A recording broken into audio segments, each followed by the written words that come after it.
5 minutes past debarking, so.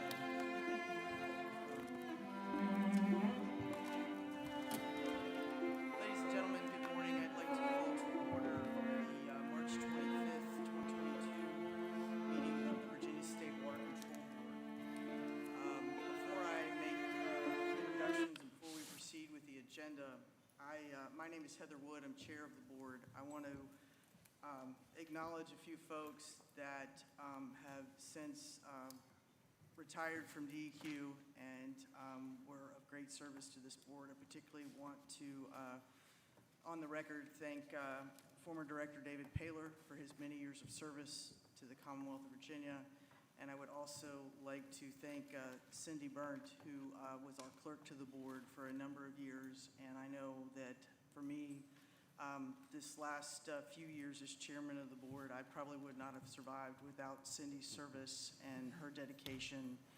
And she will be missed, but I know she has left us in good hands with all of you, particularly Melissa and your team. And again, I just wanted to thank those folks. And with that, I actually now want to welcome a lot of new faces that we have before us. And I'd like to welcome Director Mike Rolban and say thank you for coming to join us, and thank you for taking this leadership role.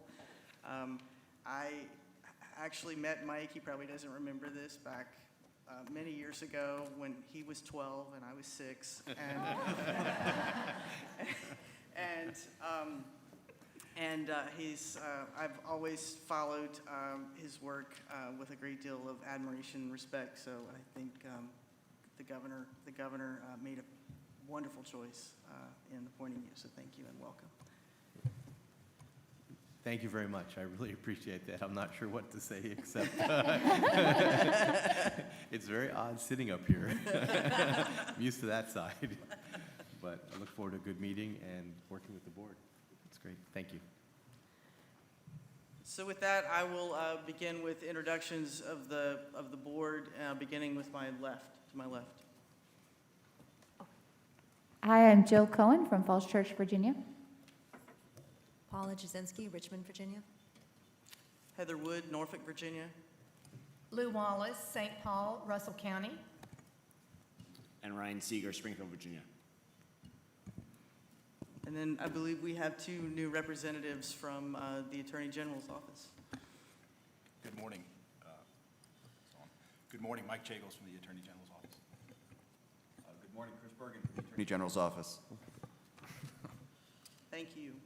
And so I understand that I've got a set of guidelines and that I need to read into the record for this meeting. So the following are rules for all attendees of this public meeting today.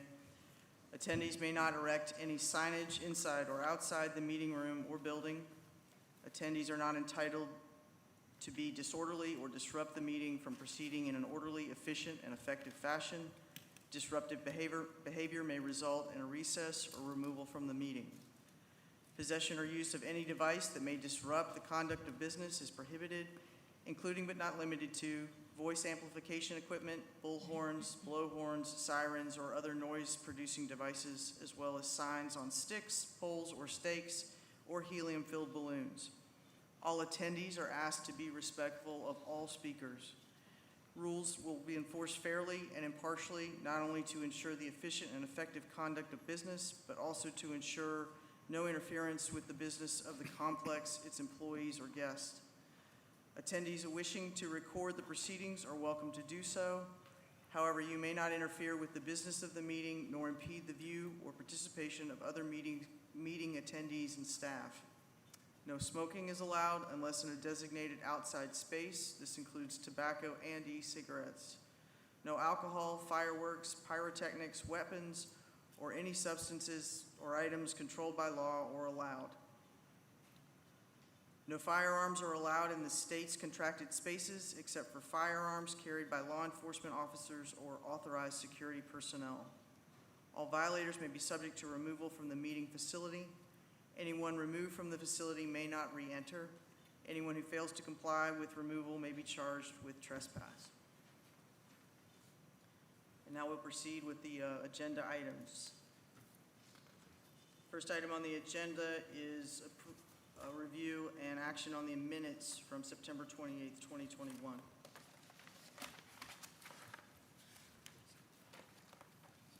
I trust you all had a chance to take a look at them. Excuse me, Chairman, Yes. Chairwoman, that's actually the minutes for December 14th. Oh, There was, if you look, there's an updated agenda. That was a correction, I sorry. apologize. Somewhere in, there it is. Let me correct that. You have your input on the meetings, the minutes for December 14th, 2021.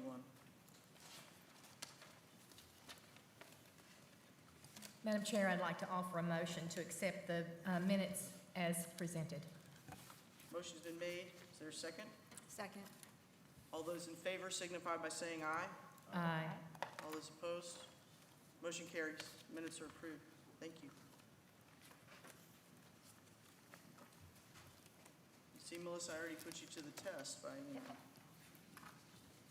had to correct me already.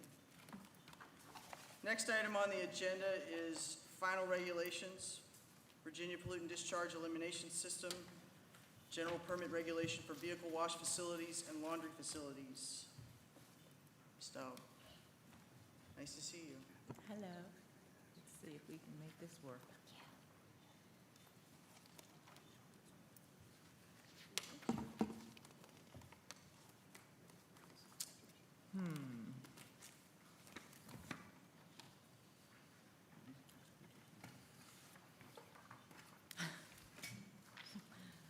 Is anything back there? No?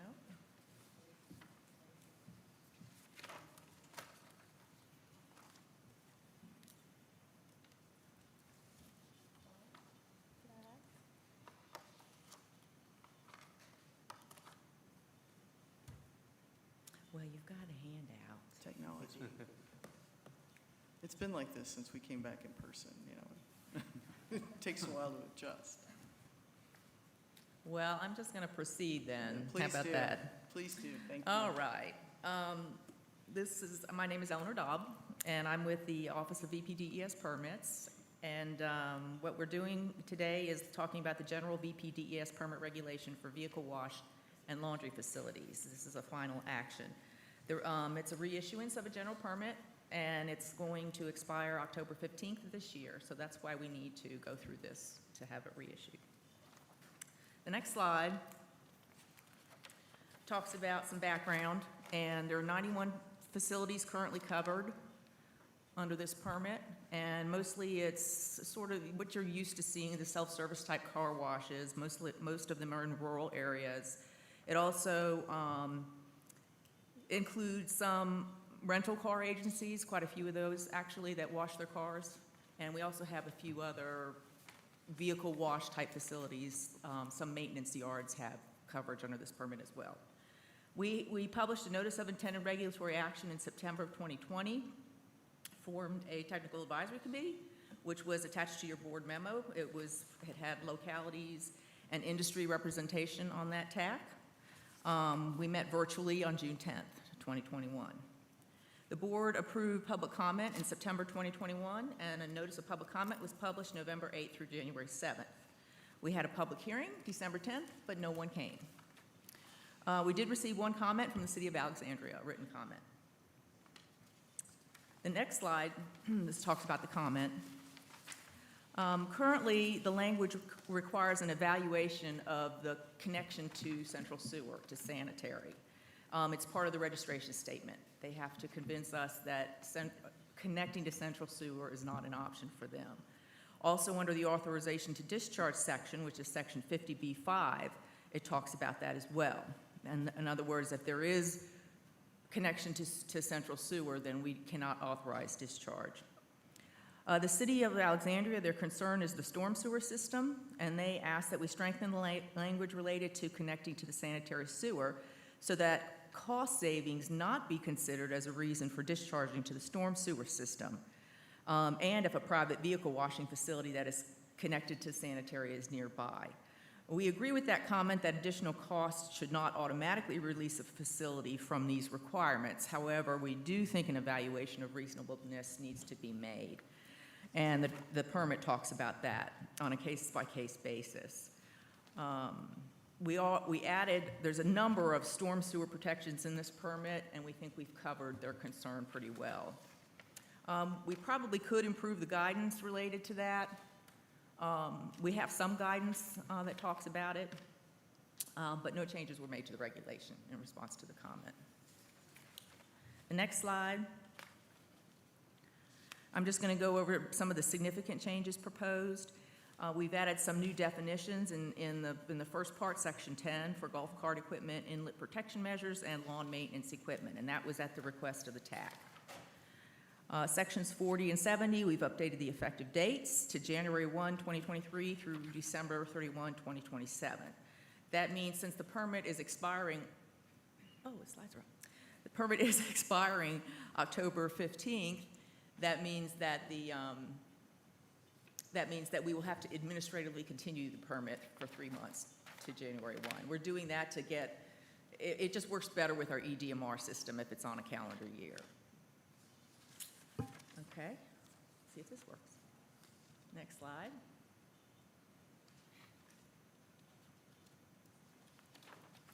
We did also update the registration requirements, changed it from 30 days to 60 days. We added latitude and longitude as a requirement and the State Corporation Commission entity number as part of registration. Section 70, Part 1A, 1, we replaced the monitoring only requirement for flow with an actual number, 5,000 gallons per day, because that's the cutoff for that particular limits page. That was asked by the TAC as well. We put in a weekly visual monitoring special condition, which requires weekly recording of sheens, floating solids, and visible foam, and we added a requirement to that condition was there, but we added a requirement now for them to make a note of whether or not there is a discharge. Next slide. Section 70, Part 1B6, in the solids management plan special condition for settling basins, we clarified that this plan includes solids removed from oil water separators. A cleaning schedule must also be in the O&M, and O&M includes handling trash and other debris. Another special condition in the O&M manual, special condition, it's required already by the permit. We added inlet protection measures, some changes to that in the O&M manual. Added that the schedule for settling basins or oil water separator cleaning and solids handling is also required. In part 2, this is called our boilerplate. It's present in all permits. It's called conditions applicable to all permits. And we added that once we have e-reporting or EDMR for this industry, and we'll give them 3 months notice to sign up for EDMR, and it's coming. We're very close to that. No significant changes were made from the proposed. Now, I'm ready for the staff recommendation. If you have questions. Any comments or questions? I do have one question before you proceed with staff recommendation. You had mentioned that based on the comment you received, you'd be considering maybe updating the guidance or Yes. expanding the guidance. We're adding more to it. We have Yeah. guidance, maybe Yeah. just putting some more things in there that the permit writer can use as a tool to make the decision of whether or not the connection to sanitary is reasonable. Do you have is that something you're going to try to do before October or? Oh, yes, Yeah. it has to be, our guidance has to be, I'm working on it now. Yeah, okay. And it has to be ready, because the guidance contains things like transmittal letters, and we send the registration statements out. So all that has to be ready at the time of registration, the guidance. And then we have to publish the guidance also, now for 30 days. Okay. Thank you. Now, let's see. Any other questions, comments? Oh. You may proceed with staff recommendation. Next slide. The staff recommends that the board adopt the amendments to the Virginia Pollutant Discharge Elimination System General Permit Regulation for Vehicle Wash Facilities and Laundry Facilities, 9 VAC 25-194, as amended and presented to you today. The staff also recommends that the board affirm and it will receive, consider, and respond to petitions by any person at any time with respect to reconsideration or revision of this regulation as provided by the Administrative Process Act. Any questions or comments related to staff recommendation? May I have a motion? Motion approval of staff recommendation. Motion's been made. May I have a second? Second. All those in favor signify by saying aye. Aye. Opposed? Motion carries. Thank you. I think I'm next, too. Next item on the agenda, proposed regulations, Virginia Pollutant Discharge Elimination System General Permit for Potable Water Treatment Plants, 9 VAC 25-860. This is another one of our. Thank you. This is another one of our general permits, potable water treatment plants. This permit is expiring June 30th, 2023. So we're asking about a proposal here to go out to comment. Right now, there are about 107 facilities covered under this potable water treatment plant permit. They are primarily localities that are treating and distributing drinking water. The notice of intended regulatory action was published August 2nd, 2021. No comments were received. The Technical Advisory Committee was formed with industry representation, the Virginia Department of Health, Drinking Water staff, the Virginia American Water Works Association, and the Virginia Municipal Drinking Water Association. We're all on the TAC. And we met January 6th at the Piedmont office. Next slide. Section 10, summary of, I'm just going to go through some of the changes proposed. We added a definition for conventional filtration treatment using the Virginia Department of Health Waterworks definition for conventional filtration treatment. So it's taken from their regulation. That was requested by the Health Department to add that. They also asked that we amend the definition for membrane treatment to mean it's a pressure-driven as well as a vacuum process. So we did that.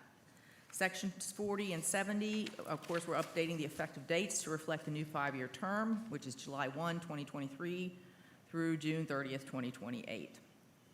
In Section 60, this is the registration questions. We added monthly average process wastewater flow and Virginia Department of Health water supply identification number. This just helps us communicate better with the health department because they have a different numbering system than we do. We also revised the schematic drawing instructions details to show the treatment of the water to be very clear, to show us from raw water intake through finished process distribution, so we can clearly see where pollutants may enter the stream or may enter the processed water. Also in that section, we added that once e-reporting is established for registrations for this industry, that we're going to give them 3 months notice, but that is also in the works right now for electronic registrations. Next slide. In Section 70, we clarified a footnote on the instructions for composite sampling to match other permits that have similar composite instructions in the footnotes.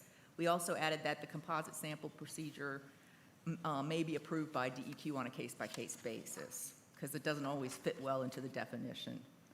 We added limits for TSS and chlorine to the reverse osmosis plant discharge limits. There's 2 limits tables. One is for conventional, one is for reverse osmosis. So we added TSS and chlorine to those limits because we determined that the conventional treatment technologies can also be used in line with the reverse osmosis or nanofiltration, so we needed to include those extra limits to cover that part of the discharge. We added instructions to the special condition on how to calculate the monthly average and the daily maximum for quarterly reporting. That's just for clarification. Next slide. In Section 70, this is Part 2 of the permit. These are the conditions, again, the boilerplate, conditions applicable to all permits, added under reporting that once e-reporting is available, we're going to give people 3 months' notice, and then they'll have to start using EDMR to report. And we updated, of course, the DEQ's pollution response prep link and require that all after-hours reporting has to be done using the online portal for PrEP. And that is the significant changes that we're proposing. Are you ready for staff recommendation? Are there any comments or questions? I have a question again. It just happens to be my day. So, the electronic reporting, what time frame are you guys looking at for electronic reporting? Is that, ballpark is fine. I believe that has been approved for the general permits and should be going into production, and we're talking like probably next month. There's Melanie. Melanie knows more than I do. If I may, Please, Madam Chairman. Ms. So, Davenport. EPA has extended Virginia's deadline for mandatory DMR participation, and that is a date of September 30th of this year. So what Eleanor is talking about, yes, we're working on the back end, the OIS, getting it into production, tested. We've got to train folks, but that's our deadline. Okay, thank you. You may proceed with staff recommendation. Okay, staff recommendation, next slide. Staff recommends that the board authorize a public comment period and public hearing for amendments to the VPDES General Permit Regulation for potable water treatment plants 9 VAC 25-860. We also are asking that you authorize the staff to serve as the hearing officer at the public hearing.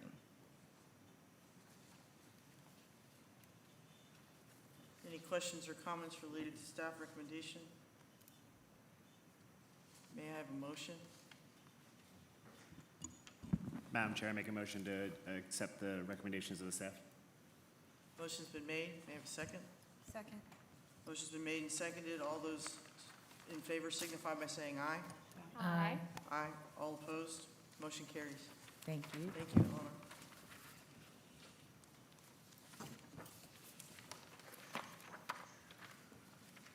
We'll continue with proposed regulations. Virginia Pollutant Discharge Elimination System, General Permit Regulation for discharges from petroleum contaminated sites, groundwater remediation, and hydrostatic tests, 9 VAC 25-120. Ms. Thompson. Good morning, Madam Chair, fellow board members. My name is Allison Thompson, and I'm actually the Water Permits Technical Reviewer in our Northern Regional Office, and I am helping out Central Office with the reissuance of this general permit. Next slide, please.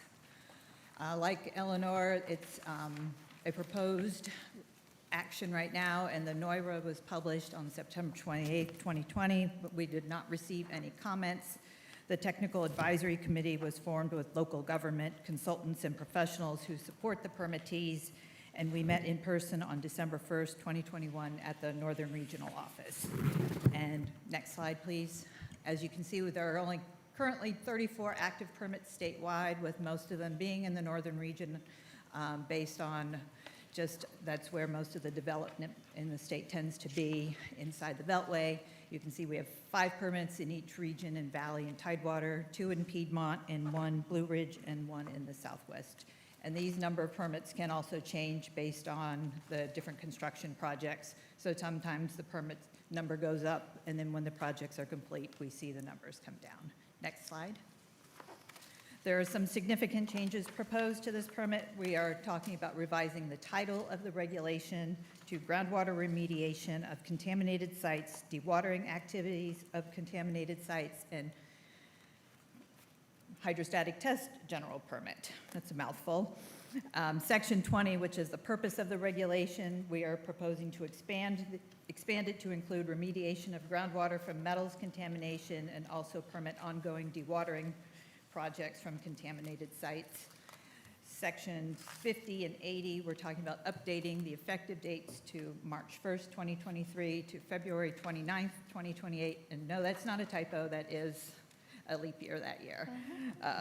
Section 60, which is the authorization to discharge. We are clarifying that ongoing dewatering projects may require additional coordination in permitting and reporting for the permittees, to clarify. Next slide. Section 70, which is the registration statement. We are updating it to reflect the addition of the metals contamination and dewatering activities. And for existing facilities covered by an individual permit and seeking general permit coverage, we're changing the submittal date from 210 to 240 days to allow staff some additional coordination time. We are asking for a section to be added for the owner to provide information on the VRP program, if applicable to the project. And we're actually asking that the latitude and longitude for the outfall location be clearly identified so that it can be clearly stated in our database. We're also adding the requirement for the owner to provide their state corporation commission with an entity identification number if they are required to obtain one by law. And a statement about notification was added for clarification, and that the registration statement can be emailed to the regional offices. Next slide. This is actually changes to the actual permit parts. Part 1A2 are effluent limitations, and we're revising the approved methodology. The methodology numbers have changed from EPA, so we're revising that in this section, as well as updating the significant figures for the total petroleum hydrocarbons limitation to make sure it is consistent with the current agency guidance. Part 1A3, we are revising the benzene effluent limit to reflect changes to the Virginia Water Quality Standards, and that's the human health criteria for public water supplies. We're removing a decimal place for the ethanol limitation because it required additional analysis, and it was a large cost burden for no apparent value, and that also makes the limit in compliance with our current guidance. We are revising the way total hardness is presented in the permit to demonstrate how it is analyzed, and limits for toluene, total xylenes, MTBE, and ethylene dibromide in freshwater public water supplies were revised to 2 significant figures as well. And also, we are changing the total recoverable lead limit to express it as a numerical limitation, because currently it is expressed as a formula, and we found there was a lot of confusion with reporting and determining compliance, so we're just eliminating that. Next page. Section 80, Part 1A4, we're revising the benzene limit again to update it to the current water quality standards, and a revision was made to the methodology for TPH as it was on Part 1A2, and the significant figures for TPH and MTBE are also being revised.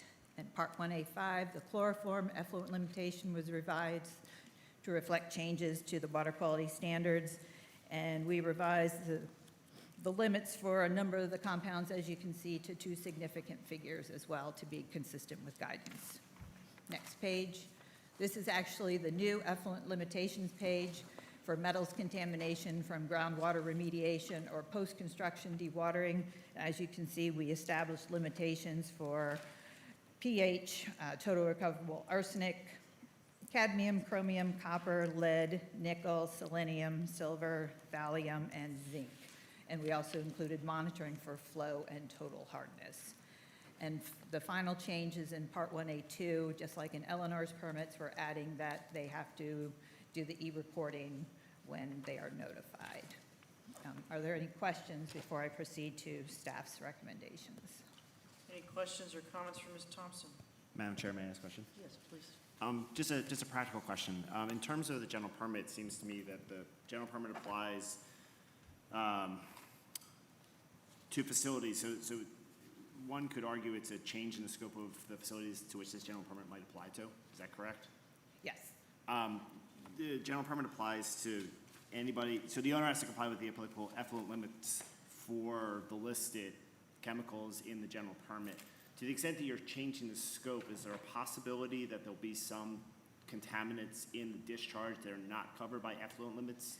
And If there was reasonable potential for other contaminants that are not here, they would not be eligible for the general permit, and they would have to either go to the sanitary sewer or obtain an individual permit, and we could limit those additional parameters. And would that analysis be at the front end in terms of you would be requiring the applicant to come to you and make sure that they have done a full assessment of every possible contaminant that's in the potential effluent? Well, a lot of them, the metals we're finding are with the VRP sites, and they have done site assessments through that program, and that data has to be provided to us with the registration statement, and then we would do the analysis. We're doing that now and actually denying coverage under this permit because we do not have metals established in this permit now, and so the applicants are either told they have to go to sanitary or obtain an individual permit. So all we're doing is allowing these metals to be covered, and it would help staff to be able to issue coverage faster than we could under an individual permit. Thank you, Madam Chair. Thank you, Mr. Seeger. Just note for the record that was Ryan Seeger asking that question from the board, because I forgot to do that. The court reporter won't be happy with me. Any other comments or questions? You may proceed with staff recommendation. Next slide. The DEQ staff's recommendation, we request that the State Water Control Board authorize staff to proceed to notice of public comment and hearing for the general permit regulation for discharges from petroleum-contaminated sites, groundwater remediation, and hydrostatic tests, 9 VIC 25-120, and 2, authorize the DEQ staff to serve as hearing officer at the public hearing. Are there any comments or questions with regard to staff recommendation? There being none, may I have a motion? Motion to accept staff recommendation. Motion's been made. Chair will second. All those in favor of the motion as presented signify by saying aye. Aye. Aye. All opposed? Motion carries. Thank you. Thank you.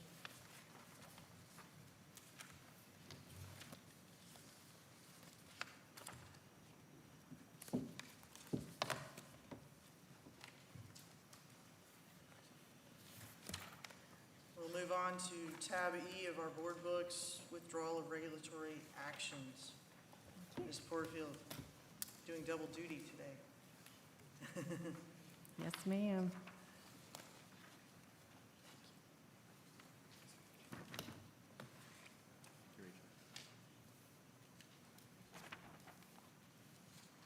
Can I get the next slide? All right, so basically why I'm being here for you this morning is to kind of do some cleanup to make sure that the regulatory town hall website reflects what is currently happening as far as regulatory actions. So today I'm going to be talking to you about confined animal feeding operation regulatory actions.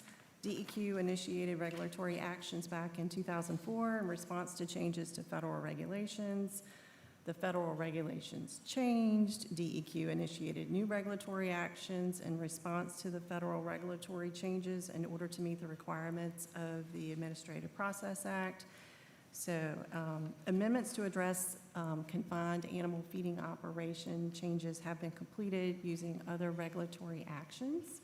So today I'm before you to ask you to withdraw some outdated regulatory actions that are listed on the Virginia Regulatory Town Hall website. Can I get the next slide, please? So it's actually 2 specific old actions that I'm asking you to withdraw. One of them is non-BAC 25-32. It's a fast-track regulatory action for the Virginia Pollution Abatement Regulation. It was a fast-track regulation to conform the regulation to federal regulation amendments concerning CAFOs. That's Town Hall Action 1649. And I'm also asking you to withdraw non-BAC 25-32, Virginia Pollutant Abatement Amendment to conform regulation to federal regulation amendments concerning CAFOs. And that's Town Hall Action 1607.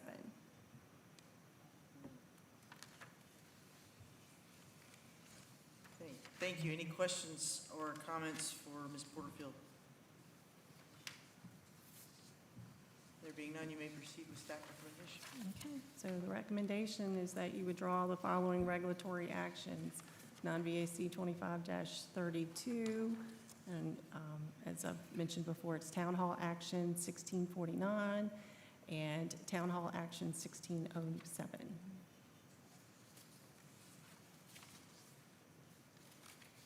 Thank you. May I have a motion from the board?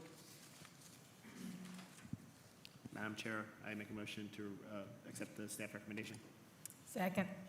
Motion's been made and seconded. All those signify by saying aye. Aye. All those opposed?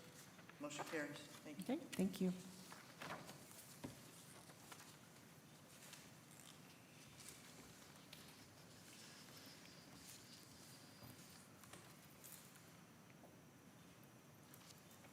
Next item on our agenda is tab F in our board books, significant noncompliance report and Chesapeake Bay Preservation Act program notices of violation. Ms. Severs. Good morning. Tiffany Severs, Director of Enforcement. It's okay. I tell them it's like fever with an S, Severs. All right, so the first thing I wanted to present to you was the significant noncompliance report. Sorry, I'm going to move this up. There was just one with submit a DMR. So this was just a one-off for the facility. They did receive a warning letter and have since completed all of their sampling for the following quarters.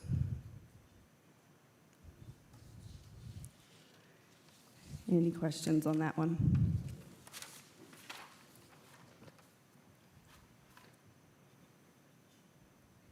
Any questions for Ms. Severs? Thank you. Okay. All right, the second half of this bullet is the Chesapeake Bay Preservation Act program notices of violation, and this is an easy one too. There were none issued during this previous quarter. Thank you. Next item on the agenda, or is it still part, yep, consent special order under tab G of your board book. Ms. Severs. So this was a proposed consent order to Accomack County, who owns and operates a non-metallic mineral mine in Temperanceville. It's a sand mining operation, and they use the sand from that operation as cover at their landfill. So Accomack reported to DEQ that they had a discharge of sand sediment out of their holding pond, and it impacted approximately 2,000 linear feet of stream bed. And once they hired a consultant to go out, the impacts varied from 1 inch to 2 feet. So the order covers that violation of discharges. The other piece of it was we found out that during the investigation that they were also discharging processed wastewater. So the violations cover both the impacts to the stream as well as the unpermitted discharge. So we've worked through the facility with operational changes and modification to the permit, and the order steps out the corrective action plan. We did receive the first draft of that plan and are meeting with the facility today to talk about that plan and any potential modifications, which is essentially removing the sediment and sand from the entire length of the impact.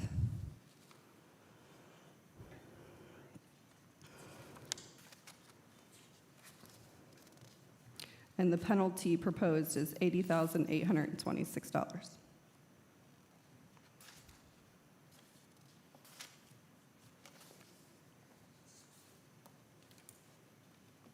Any questions for Ms. Severs?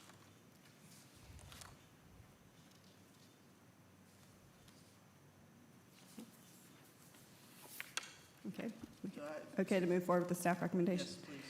The staff recommends that the board approve the consent order, that the board authorize the DEQ's director to execute the consent order on the board's behalf, and that the board authorize the director to refer violations of the order to the Office of Attorney General for appropriate action should that be needed. Any questions or comments for staff on staff recommendation? There being none, may I have a motion?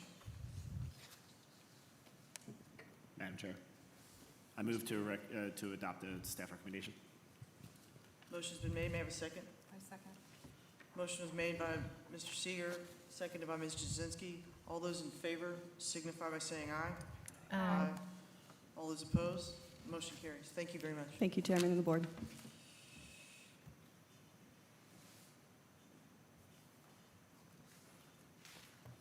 Now we will, that is the main part of the agenda. We will move on to other business.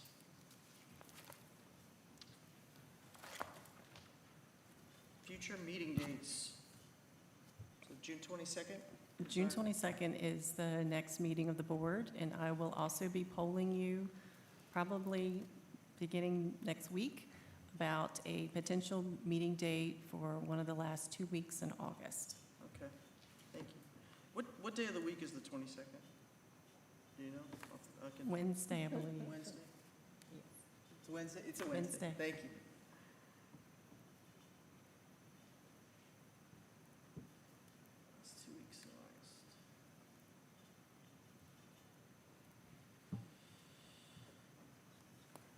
Thank you.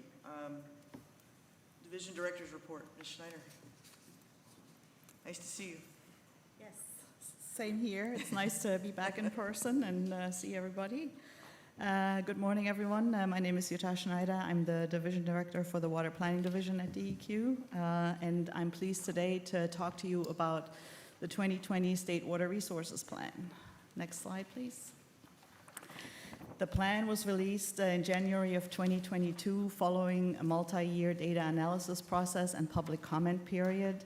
And I want to take this moment, this opportunity to recognize a lot of great work by the staff at DEQ. You all have met Scott Cutlass, who manages the Office of Water Supply, who's here today to provide moral and possibly technical support, depending on your questions, as well as Ryan Green, who's in the back there, who manages the team that does the data analysis and water supply planning. And they've both been instrumental in getting the plan published, and working with all of our partners that provide the local and regional planning information and setting up the models and analysis to help get us to this point. So very, very grateful and appreciative for all of their great work. Next slide, please. So why regional and local water supply planning? Virginia, just by way of background, has always been engaged in some level of water resources planning, but that really got focused in the early aughts by multi-year drought that really highlighted the potential risks for lack of supply in some areas and really served as a focusing event to create new law and regulations to drive the water planning process, water supply planning process in Virginia. Next slide, please. Legislation was passed in 2003 to outline both a water supply planning process that's outlined here on the slide with the goals to ensure adequate and safe drinking water, to encourage and promote and protect all other beneficial uses, and to encourage and promote and develop incentives for alternative sources. And then next slide also defines what a state water resources plan looks like. It's important to note that the State Water Resources Plan relies very heavily on the information that's provided by local and regional partners. They provide us with information about their demand projections, population growth, and information that would help us assess the current and future capability of public water systems and other water users to meet current and future demands. The first state plan based on this information was published in 2015, and the intent was for this to be updated in 5-year cycles. You know, we took a little bit longer with Corona, COVID, and, you know, all of that, so we're a little bit, it took us till January of 2022 to publish, but we were able to use data up to 2020, and we're able to implement a lot of other improvements as part of this current plan. Next slide, please. So what's in a local or regional water supply plan? The regulations were promulgated under 9 VAC 25-780 to implement the planning process and the state plan requirements. And water supply plans include information such as existing and proposed sources, current and future demands, basis of future needs, alternatives, drought contingency and response plans. And DEQ staff, as I mentioned, the team works to assemble this information statewide for the state plan. Primarily, we use the top 2 bullets there, the sources and demand projections, to compile the state plan. Next slide, please. In our analysis, we look at a number of modeling scenarios that you see listed on the slide here. We have a very sophisticated modeling system in place that helps us evaluate both on the surface water side and the groundwater side what impacts might be happening from various changes that might occur over our 20-year planning horizon. In addition to the modeling scenarios, we also have a number of metrics that we apply to evaluate what the impacts from the various modeling scenarios are. You see those listed here. And, just to highlight a few, again, we look at, under the modeling scenarios, the demand projections. We look at the climate change scenario. This was a new addition for this one, just to be able to give us an opportunity to evaluate where are the risks potentially. And we also knew for this plan, took a look at surface water uses that are not required by statute to obtain a permit. That has some impacts on predictions and permitting for other potential withdrawals as well as other beneficial uses. And the metrics that we look at pertain both to water supply, how much water is available, waste assimilation, for our water permitting programs, what is the stream flow like to evaluate discharge limits and things like that, and also aquatic life, which is the ecological beneficial use requirement that we're also evaluating. Next slide, please. So I have just a few slides to walk you through, what are some of the findings or some of the results from our analysis. The first slide that we have here shows the 30-day low flow, which is an acute drought metric, and is good for evaluating direct stream withdrawals. And you see on the slide here, the basins that are colored in the orange or red areas would indicate that over the next 20 years, we would expect some decreased supply that would be available for the people in that basin. So, again, it's a planning tool. It's something that, local water supply facilities can use to make their planning for maybe alternative sources or maybe making some changes in their water conservation metrics, things like that. The areas of concern are primarily the headwater streams, which is not a surprise because that's where the least storage is, of course, and that those would be the most reasonably to be impacted by decreased flows. And while I'm showing just the 30-day low flow here, the State Water Resources Plan, if you're so inclined to look into it, has this kind of evaluation and analysis for all the metrics that I showed on the previous slide. All right, moving on to the next slide. Looking at ecological changes, again, this was our way to look at how are other beneficial uses other than water supply impacted by what we see with changing demand into the future.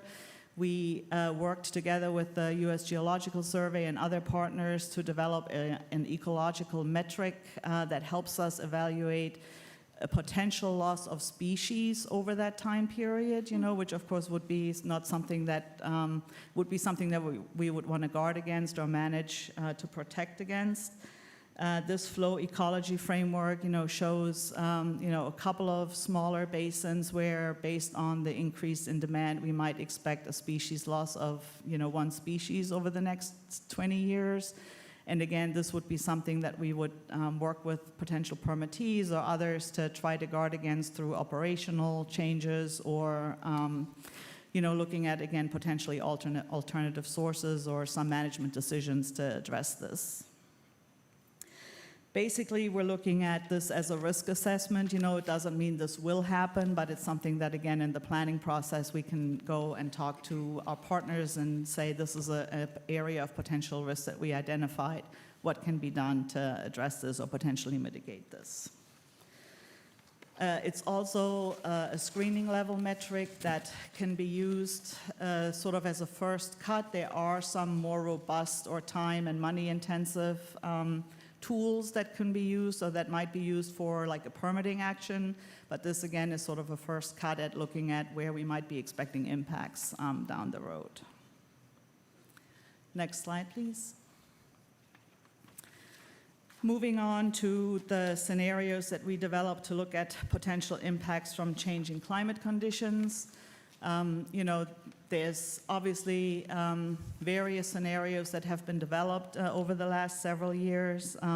We looked at 3 different ones that are based on USGS and Chesapeake Bay program work and that we characterize as wet, medium, and dry. The results are not predictions of specific climate conditions, but they allow us as a tool to, again, sort of screen and evaluate and do some risk assessment about if this were to happen, how do we plan for these changes in flow? How do we plan our water supply out under these potential scenarios? And in the majority of the climate models, Virginia is hotter and wetter on average with some variation, but we did look at the dry scenario. I guess just to emphasize that it's important to note that these are tools that we want to have available to help with the planning, not specific predictions at this point. Next slide, please. So looking at the dry scenario, which, could be characterized as maybe a worst case scenario of what we're looking at, the more than 20% change in that 30-day low flow drought metric, that's a significant impact that we would, consider to have impacts both on water supply and ecology.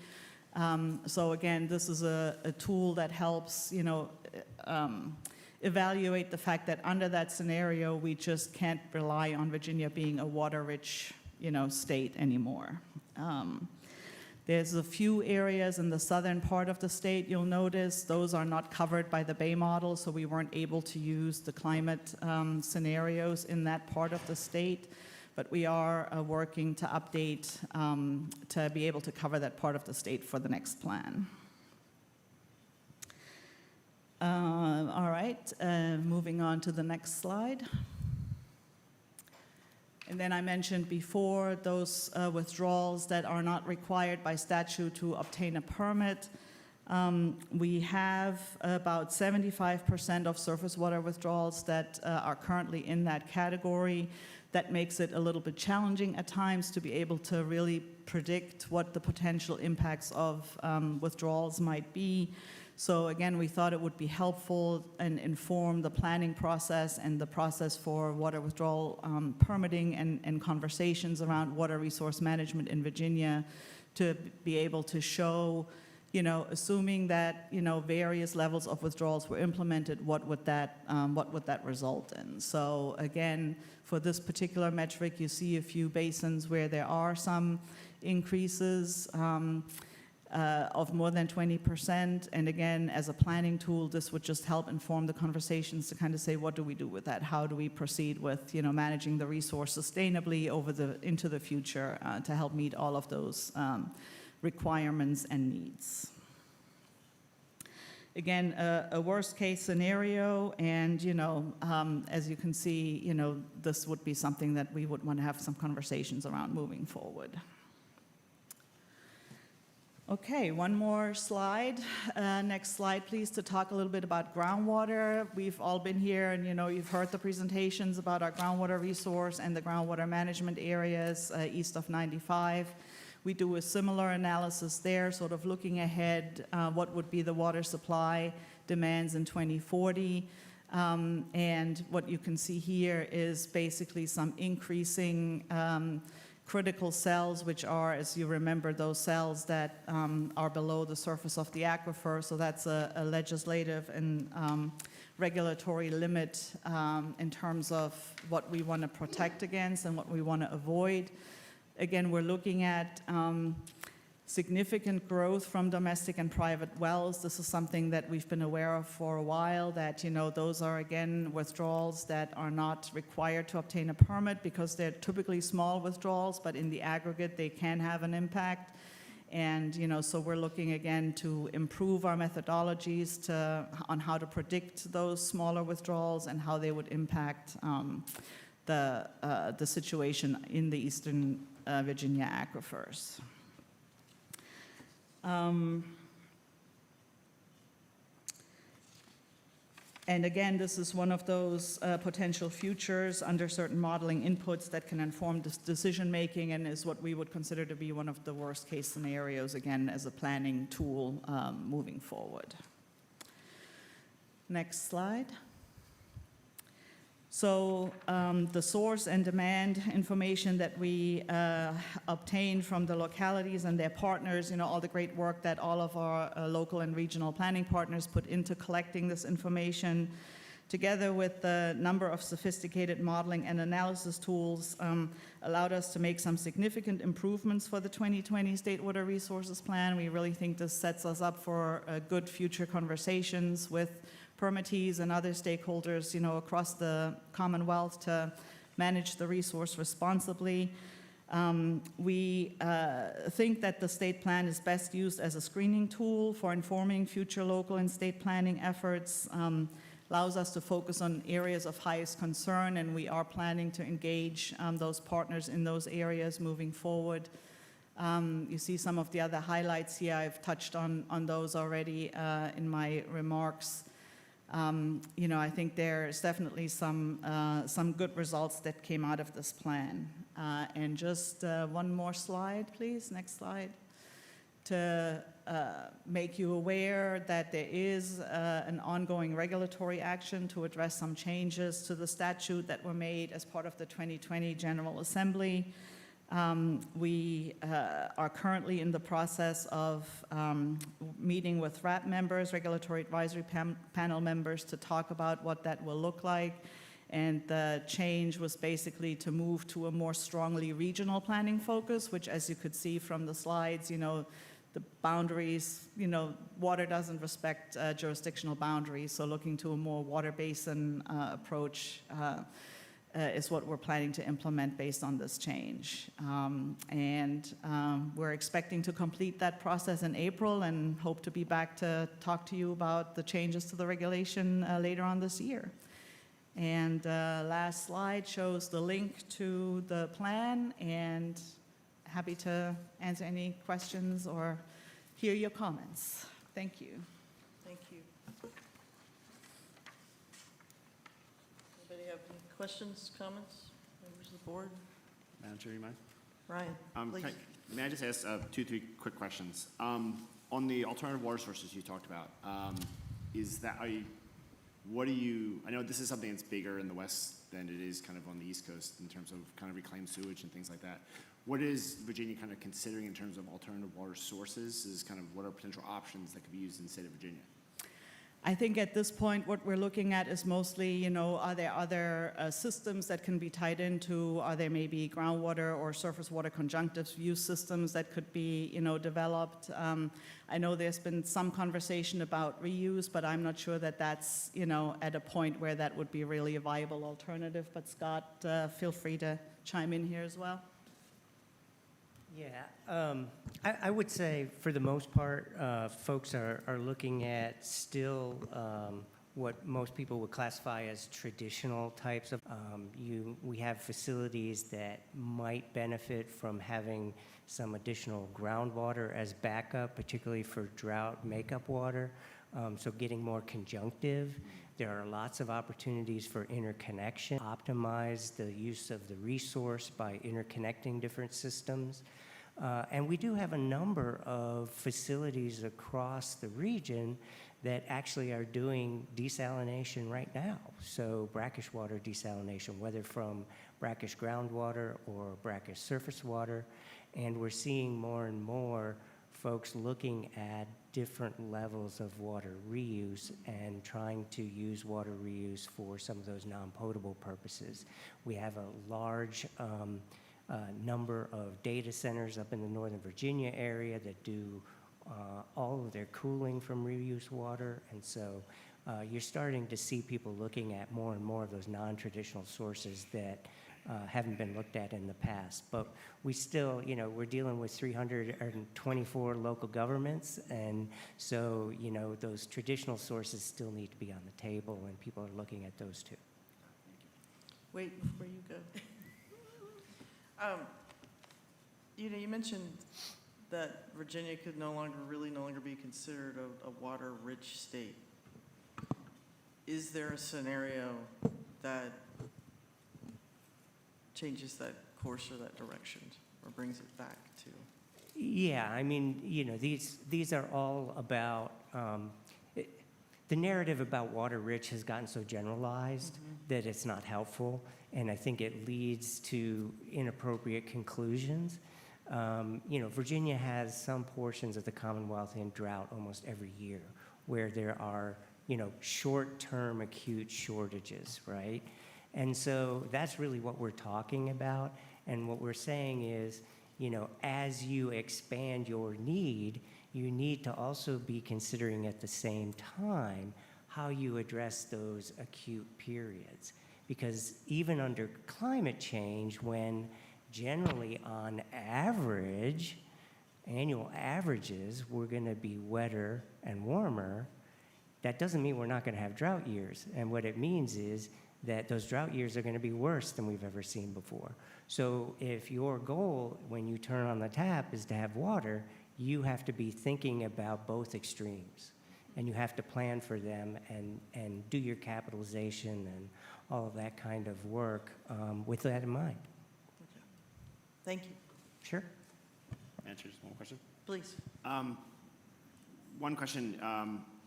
You mentioned kind of the unpermitted withdrawal scenario, both in the surface water world and in terms of the groundwater world.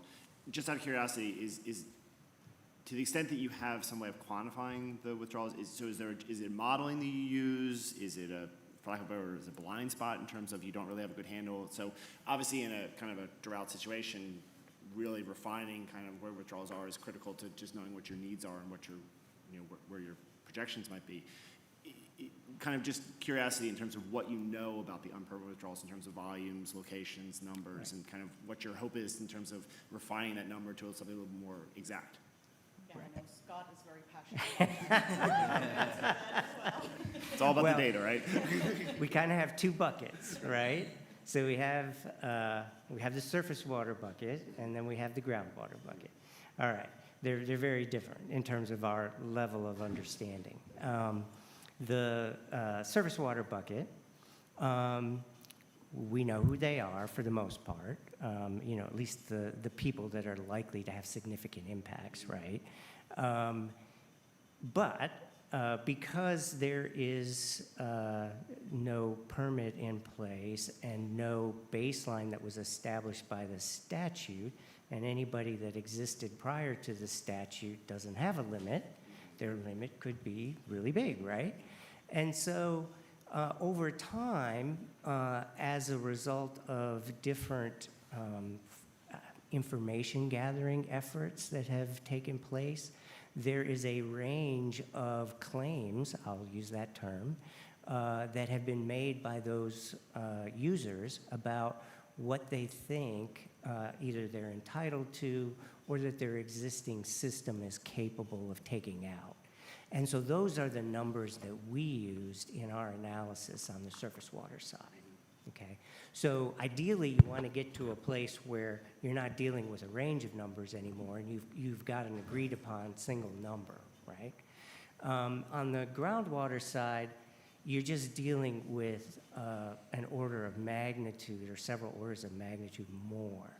So you've got 300,000 wells, for example, that we don't have any information about other than that they've been permitted by VDH to be built sometime in the last 100 years, right? So which aquifer they withdraw from, how much they withdraw, all of those kinds of things are estimates on our part based on several studies that we've done with USGS where we've actually developed a methodology where we can do kind of probabilistic sampling to apply it to that population and then make some estimates about which aquifers they're in and how much they pull. And that's what we use in the groundwater models. Thank you. Yep. Thank you. Thank you, Ryan. Any other questions? Thank you, Yuta. All right, thank you.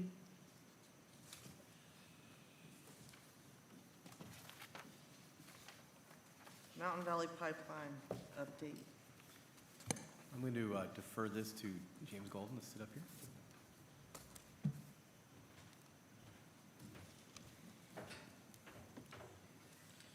Ms. Davenport.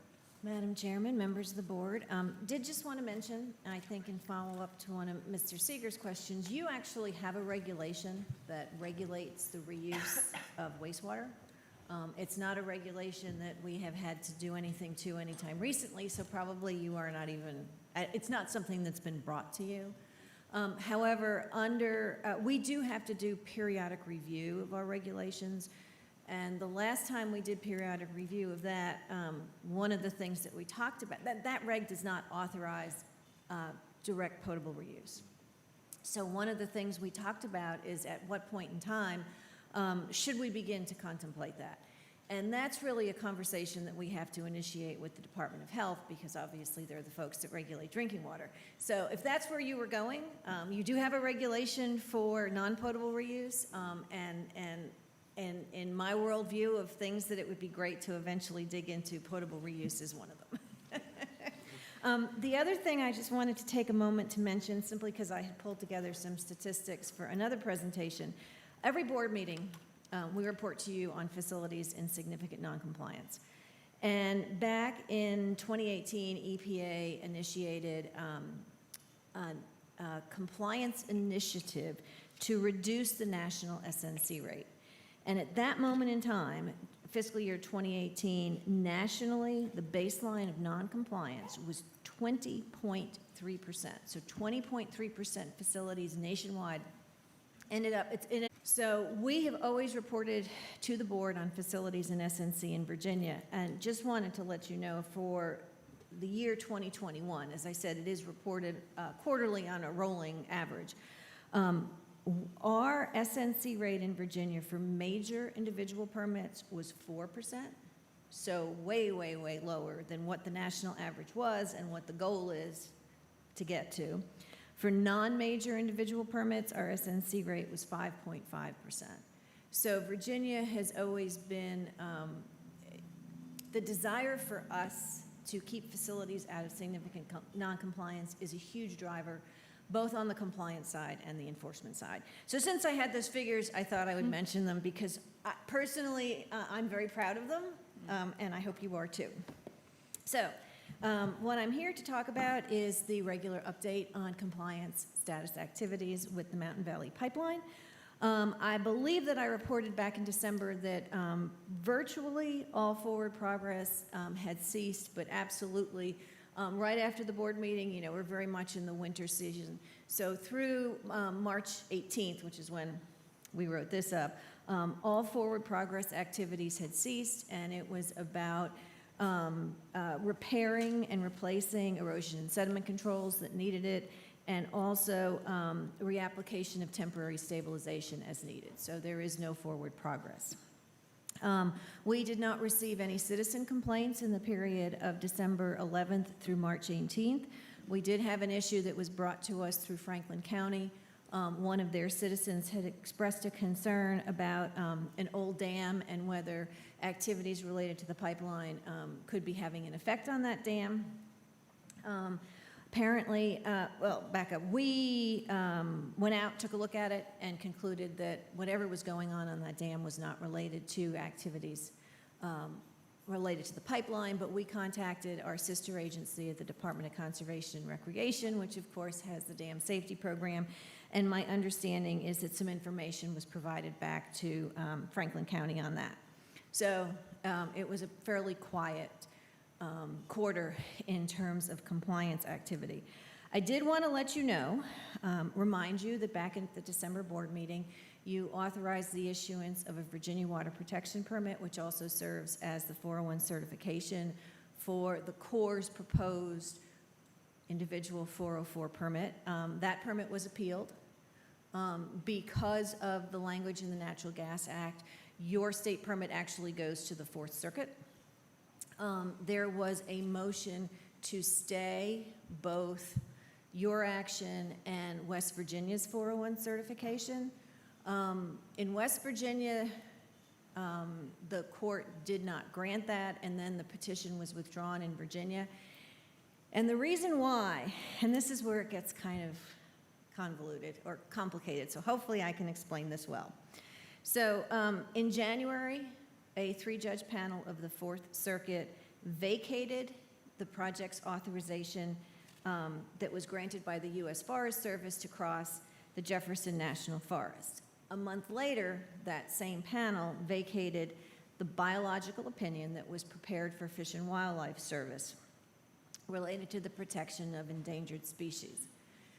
The way NEPA works is when there are multiple federal agencies evaluating a project, there is one lead agency. So in this case, the lead agency has been FERC for the development of that environmental impact statement.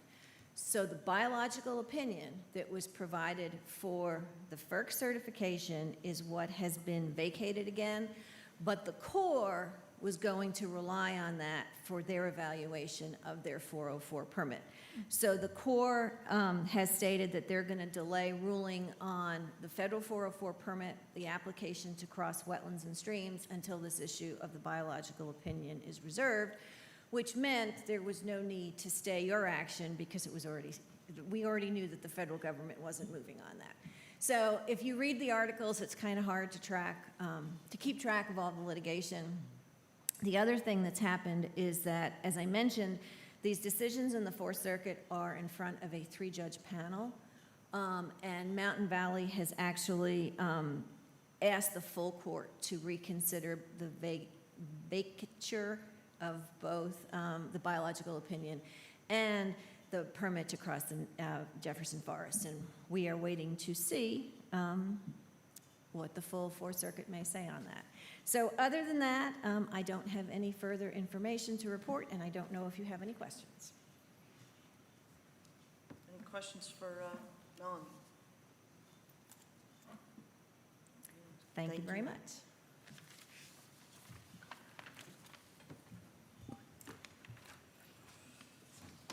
And I believe we're ready for open forum, for the public forum. Do we have one speaker? Is that, I believe? Wait for Yes, Mr. we Mueller. do. We have Jessica Sims.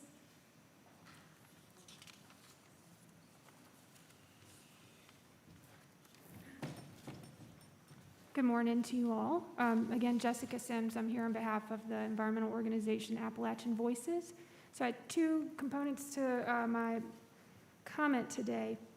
The first one is a fairly new issue that I just want to bring to y'all's attention and to see how it may incorporate into what Ms. Schneider presented today with the water resource plan. Virginia is experiencing a renewed interest in metals mining, and specifically large-scale metals. A Canadian prospecting company called Aston Bay has secured or leased property in Buckingham, Campbell, and Pittsylvania counties along the gold pyrite belt. So this is specifically for Buckingham is gold mining, and for Campbell and Pennsylvania is copper, zinc, and lead. One concern is the proximity of the copper deposits to the existing uranium deposits in the county there. And more broadly, the water concerns, should this move forward and become a large-scale mining industry. We're not talking about the type of mines that Virginia typically had that are smaller for those metals currently being reclaimed or hopefully in a process of reclamation. So there's significant concern about this issue as it relates to the James River watershed. And I wonder if y'all are reviewing aquifers, and DEQ is reviewing aquifers within the state, if there could be specific attention on aquifers west of 95 for the Blue Ridge and Piedmont regions to see how this industry could have some kind of impact on those resources and ultimately the drinking water resources for many communities along the gold pyrite belt. It stretches from Fairfax to Halifax, and so it really could impact millions of Virginians in terms of drinking water access. So just wanted to raise that issue to y'all. There is a current study of the impacts of gold mining and whether or not the current regulations can maintain or be appropriate for large-scale gold mining. That was part of a bill from last year's session, HB 2213. So right now there's a National Academy of Sciences study that's underway, and there's a state agency committee that DEQ is a member of, the Virginia Department of Energy, Health Department, and others, and community stakeholders to examine the issue from an environmental justice perspective. So I just want to make you all aware that those meetings are going on. They're open to the public. It would be great as an entity if y'all wanted to attend or participate in some way. They do take comment and questions. The state agency committee was actually meeting this morning, and it is both in person in Buckingham and online, so you can attend both ways. So just hoping that this is something that could be flagged. I understand from the presentation the Water Resources Plan and the kind of regulatory advisory panel related to that are ending their time in April, so this may not be an issue that they've had time to look at yet, as it is relatively new. The second comment is just sort of to flag a procedural issue. There is an item prohibited from the general public comment that I'm participating in.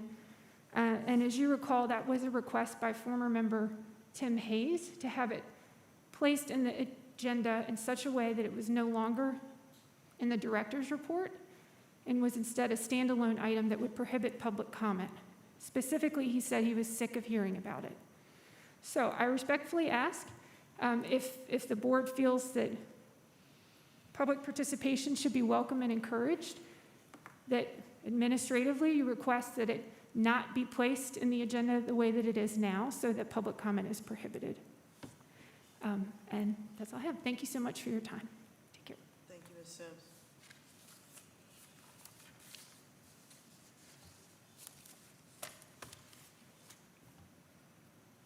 Any comments or statements, board, any other business? We'll adjourn the March 25th meeting of the State Water Control Board. Thank you.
Oscars in